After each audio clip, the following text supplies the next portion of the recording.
Good morning, everybody, and welcome to Home with the Halsteads, and welcome to my kitchen. Today we're going to be making Brunswick Stew, and I'm not going to tell you a story like I normally do because this is going to take a while to make this Brunswick Stew, and I want us to get through it, and I know you have lots to do, and I have things to do as well. Brunswick Stew is so wonderful to have for lunch or for dinner.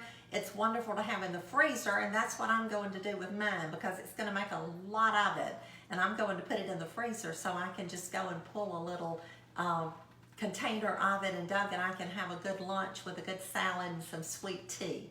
So let me start out by telling you what I'm going to put in the Brunswick Stew, and then we'll make it together. Today I'm using 2 meats in my Brunswick Stew, and I've already prepared my meat, and I'll tell you how I did that. I'm using a small Boston butt, which is pork, and then I'm using a whole fryer or a whole chicken. Now you can make this with all chicken if you want to. You don't have to put the pork in it. I know some of you have said, give me some recipes with just chicken. And so you can make this Brunswick Stew using just chicken. What I did this yesterday so I could be prepared to do the video with you this morning. I washed and I boiled a chicken. I let it cool, and then I deboned it, and I put it in the refrigerator overnight. And also, I kept my broth because we're going to be using some of the broth in the Brunswick Stew. Now, I used the whole chicken because it makes a richer broth. The dark meat tends to make a richer broth, so that's why I used the whole chicken. And then I used just a small Boston butt. And to be honest with you, I cut off a little bit of the Boston butt and just sliced it and put it in the refrigerator because I had some good leftovers, and Doug and I are going to eat that for dinner. So I have Boston butt and I have chicken that's going to serve as the base of our Brunswick Stew. To that, I'm going to add some tomatoes, and today I'm using 3 cans of stewed tomatoes.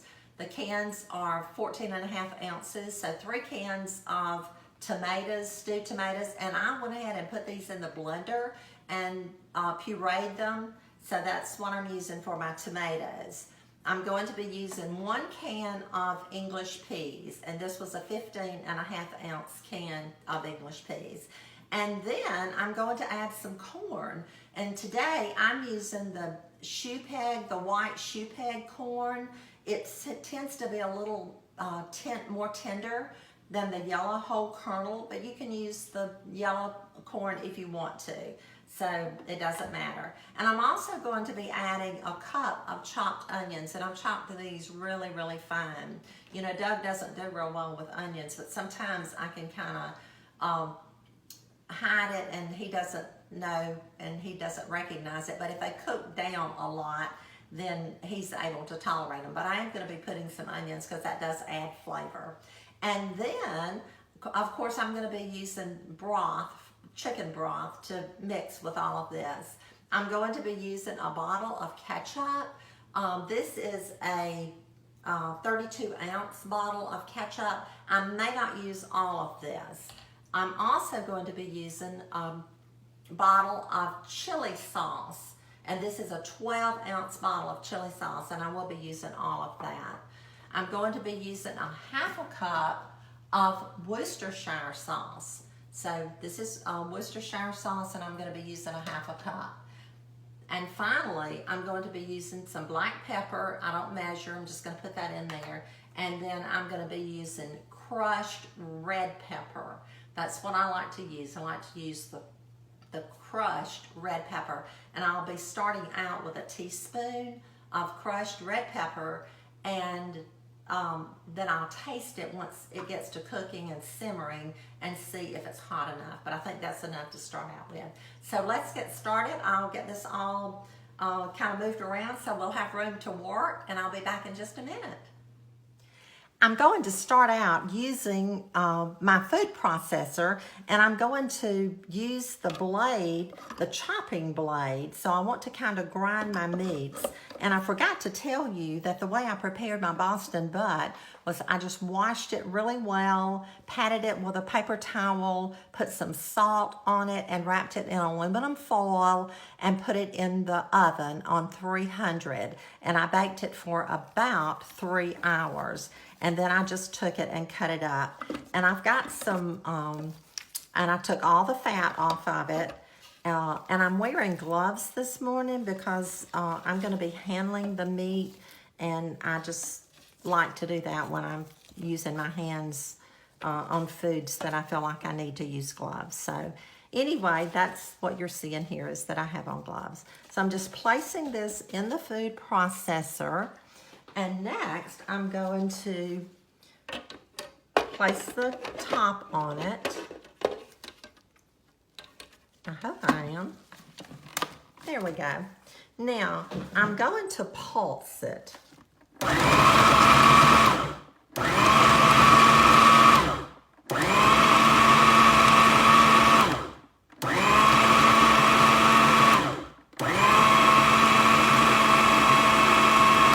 Just grinding the meat, and now I'll check it and see if it's like I want it. And it is. It's all ground up. So I'm just going to take this off. And initially, I'm just going to pour it back in the bowl. And we'll be using my big pot behind me on the stove to cook the Brunswick stew in. Now I'm going to grind the chicken, and I've divided this into 2 parts because I had more chicken than I had Boston butt. So I placed the chicken in the food processor. I'm going to hold the top, and I'm going to pulse it to grind the chicken.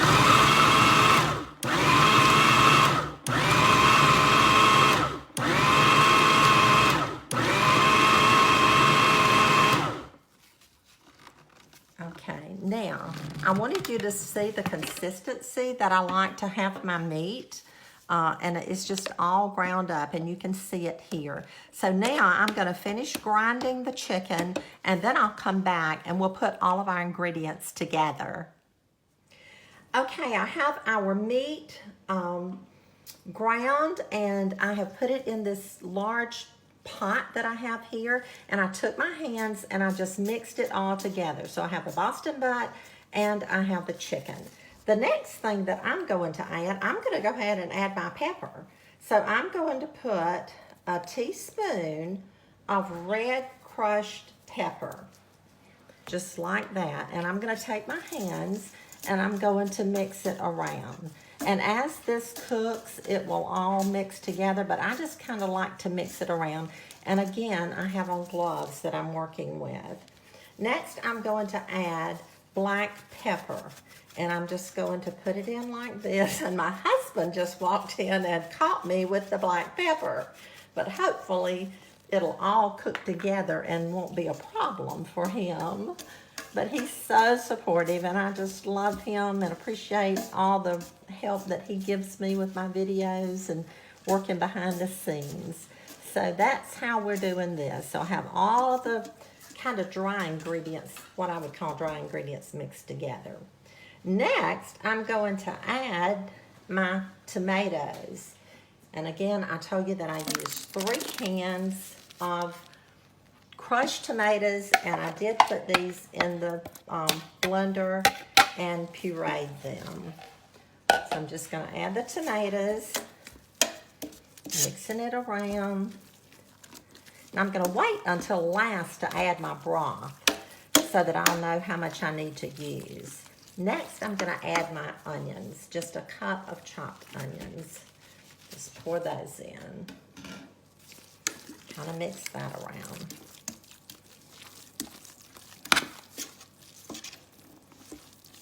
I may need some broth in here so I can mix this. I think I will. Let me get some broth and go ahead and put in here. I'm going to start out with I'm just gonna put a cup, maybe 2 cups of good, rich chicken broth.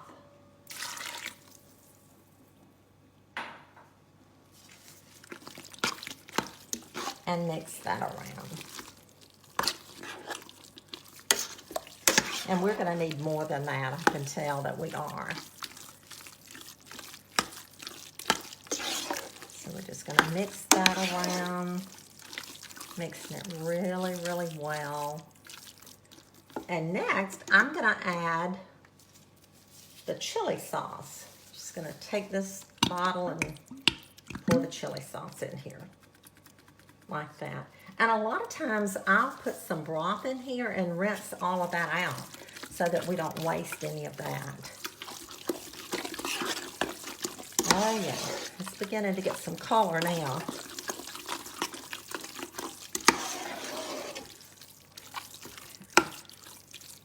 Okay, I'm gonna pour a little bit of broth in this chili bottle.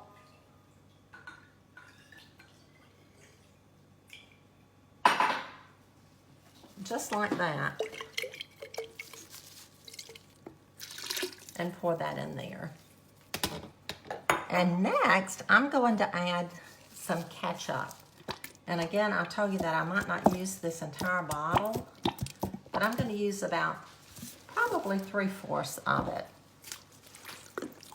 I'm going to mix that around. This makes a lot of Brunswick stew, so the amounts that I'm putting in might seem like a lot, but it's a lot of all of the ingredients. Okay, next I'm going to add the English peas.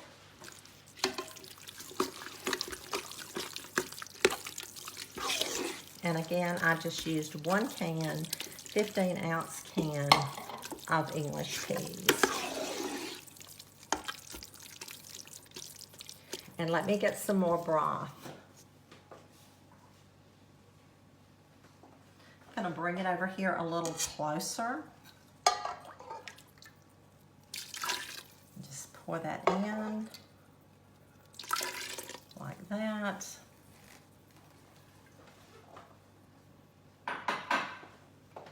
And I'm going to go ahead and add our Worcestershire sauce.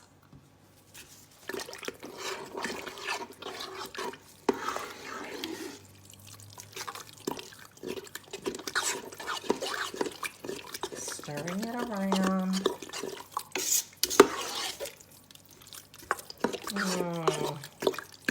This is looking better and better. When you first start making it, it doesn't look so good, does it?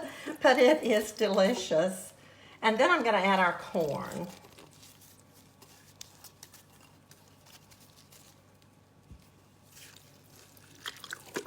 And stirring that around.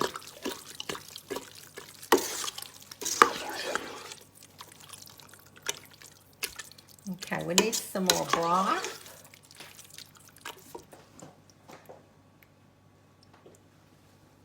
I'm just going to pour some in.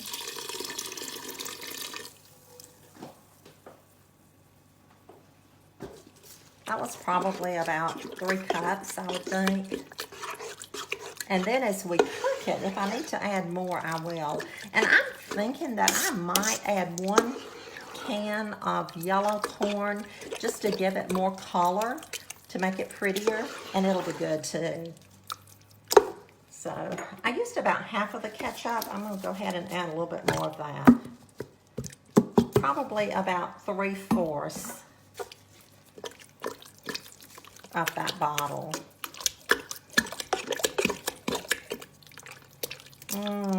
This is looking good.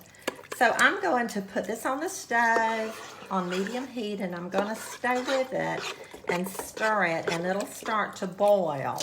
And then I'm going to turn it down on low and just let it simmer for probably a couple of hours. But I'll be stirring it and watching it, and I'll be adding more broth as I need to. So when it gets done, I'll come back and I'll show it to you.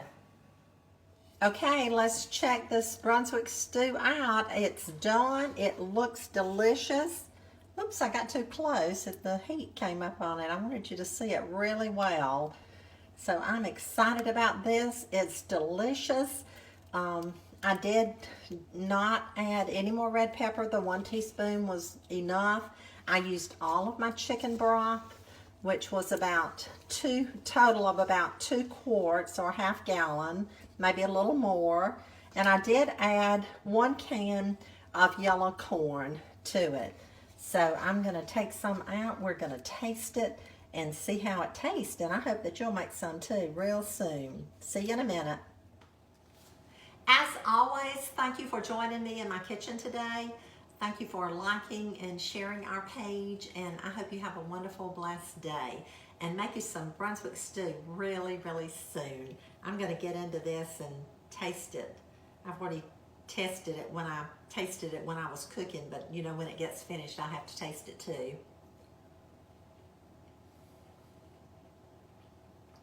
That's really, really good. I hope you'll make some, and I'll see you really, really soon.